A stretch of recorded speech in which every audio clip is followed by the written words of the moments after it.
Hey, what's up guys? Hope that all of you are doing well. So there's a new update available for the Samsung Galaxy S24 Ultra that you guys might be missing out. So today in this video we will check out that update.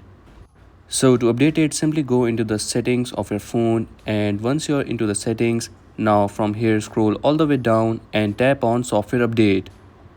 After tapping on software update, you will get to see an option of download and install. From here, you will get to see that a new update will be available of the July 1st, 2025 security patch.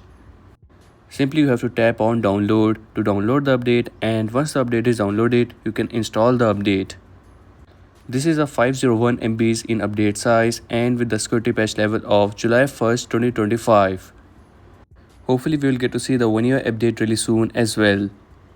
So first of all, you will have to download this update, and depending on your internet speed, it will download the update. Once the update is downloaded, you will get to see an option of install now. Simply tap on install now, but keep in mind that you will be unable to use your device during this installation process. So make sure to install this when your device is completely free.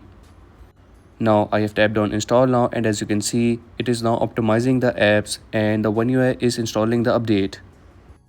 Once the update is installed, your device will automatically restart, and now when we will go into the settings and check for the latest updates, it will say that your device is on the latest version with the July 1st, 2025 security patch update.